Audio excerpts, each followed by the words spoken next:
Olá, amigos e amigas, Diácono Beto, Paróquia São Miguel Arcanjo, Arquidiocese de Maringá. Estamos refletindo sobre o livro do Deuteronômio.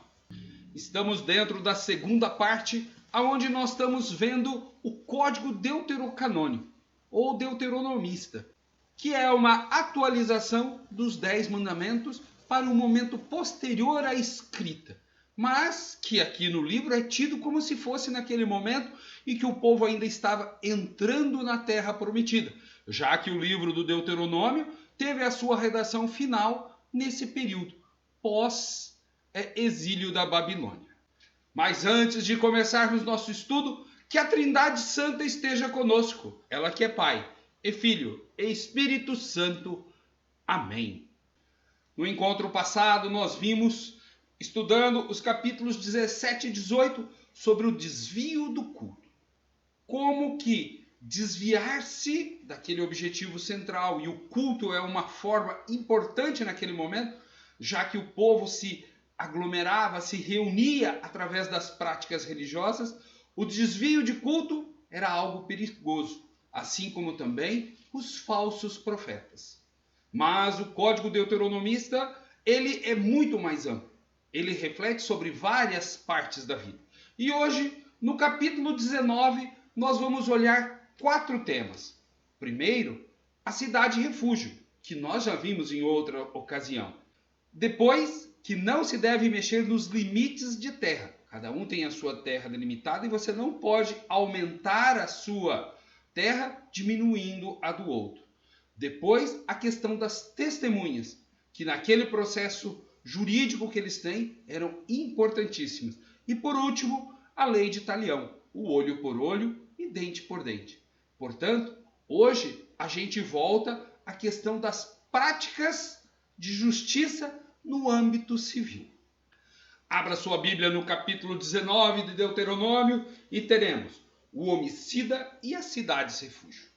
Aqui é falado para que haja cidades refúgios e é bem claro o motivo dessa cidade. No versículo 2 diz assim: separarás 3 cidades do meio da terra cuja posse Yahvé teu Deus te dará. Estabelecerás o caminho, medirás as distâncias e dividirás em 3 partes o território da terra que Yahvé teu Deus te dará como herança. Isso para que nela se refugie todo homicida. Este é o caso do homicida que poderá refugiar-se para lá se manter vivo. Aquele que mata seu próximo involuntariamente, sem tê-lo odiado antes. Por exemplo, alguém vai com seu próximo ao bosque para cortar lenha, impelindo com força o machado para cortar a árvore, o ferro escapa, atinge o companheiro e o mata. Ele então poderá refugiar-se numa das cidades refúgio a fim de salvar a sua vida. Aqui nós temos que entender. Naquele tempo, a justiça era feita pelas próprias famílias. Uma família sofreu um mal, tipo, mataram alguém da nossa família, a própria família tem que ter o vingador de sangue. É o que nós vamos ver no último ponto, o olho por olho, dente por dente. Ou seja, a justiça ela tem que ser feita por alguém da família, chamado vingador de sangue. Então existe uma cidade refúgio, aonde essa pessoa vai se abrigar até a morte do sacerdote chefe, para que ela não seja morta, já que ela cometeu o crime involuntariamente. E cita um exemplo: alguém que foi trabalhar e sem querer acabou matando alguém. Então ele se refugia. Inicialmente fala de 3 cidades e ao longo desse texto fala de mais 3 cidades. São 6 cidades para que possa abrigar-se aquele que cometeu um crime. Porém, se alguém cometeu um crime premeditadamente e se refugiar lá, ele será tirado da cidade refúgio e sofrerá a mesma pena que ele fez. O olho por olho e o dente por dente. Se ele matou uma vida, a vida dele vai ser tirada. Isso, já adiantando um pouquinho do último tópico, era algo extremamente necessário para que não houvesse injustiça no meio da sociedade. Já que a injustiça, como que incentiva as pessoas a cometerem novos crimes, novas injustiças. Então precisava cessar aquilo.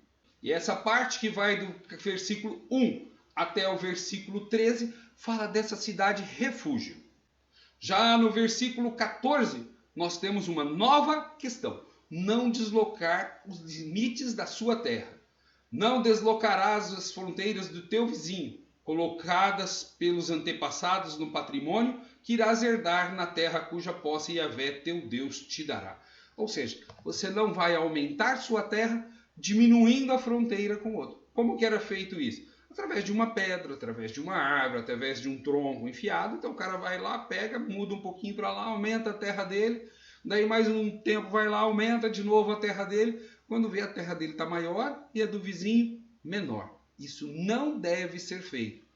E isso era muito comum, tá, gente? Deslocar as terras. Então você tinha uma área maior de plantio ou de criação, o que poderia te render mais, mas o teu vizinho ficaria com menos. Então isso é injusto. No tópico seguinte, entramos com as testemunhas. E diz o seguinte: uma única testemunha não é suficiente contra alguém, em qualquer caso de iniquidade ou de pecado que haja cometido. A causa será estabelecida pelo depoimento de 2 ou 3 testemunhas. Vamos entender como que era o sistema de justiça daquele tempo. Você tinha o chefe, o ancião, o juiz, você tinha os sacerdotes levitas e você tinha os vários crimes que aconteciam na sociedade. E esses crimes, eles precisavam ser punidos, porque eles não eram nem um pouco a favor da impunidade. Tanto que você tem o vingador de sangue. E aí você tem que, às vezes, julgar. Teve uma briga, alguém acertou o outro, mas será que acertou de verdade? Então tem que ter testemunhas. Uma só? Não. 2 ou 3 ou mais. E o texto continua. Quando uma falsa testemunha se levantar contra alguém, acusando-a de uma rebelião, as 2 partes em litígio se apresentarão diante de Yahvé, diante do sacerdote e dos juízes que estiverem em função naqueles dias. Os juízes investigarão cuidadosamente. Se a testemunha for uma testemunha falsa e estiver caluniando seu irmão, então vós a tratareis conforme ela própria maquinava tratar o seu próximo. Ou seja, falsa testemunha? Sim, mas se pegar, você está querendo que ele morra? Então você vai no lugar dele. Você está querendo que aconteça isso com ele? Então vai acontecer com você. Isso daí, gente, era extremamente importante. E através dele nós entendemos o último versículo. Que o teu olho não tenha piedade. Vida por vida, olho por olho, dente por dente, mão por mão e pé por pé. O 4º tópico, que é chamado de lei de Talião. Que naquele momento é um avanço. Já que no sistema de vingador de sangue, você tinha que devolver o mal. O problema é que às vezes você estava com muita raiva, ia lá e fazia um mal maior para a vítima. Não, o mal tem que ser exatamente na mesma medida. Nem menos e nem mais. Exatamente igual. Então o que se fala? Olho por olho, dente por dente, braço por braço, vida por vida. Então você tem o quê?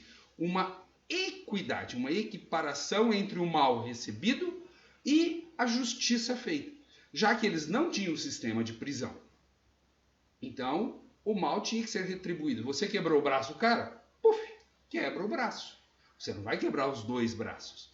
Então, nesse sistema, essa lei de olho por olho ela é muito boa. Por quê? Porque ela evita uma revanche maior sobre aquele que cometeu um mal primeiramente. Ele vai receber o mal, mas exatamente na mesma medida. Você já imaginou essas leis hoje? Testemunhas verdadeiras, olho por olho, dente por dente, e tantas outras leis que promovem a justiça a âmbito social? Naquele tempo, funcionava em boa parte dos casos. Porém, às vezes as testemunhas falsas complicavam tudo. Estudar a Bíblia é um negócio emocionante. Por isso, se você ainda não está inscrito em nosso canal, se inscreva para que juntos possamos estudar a Sagrada Escritura. Paz e bem a todos.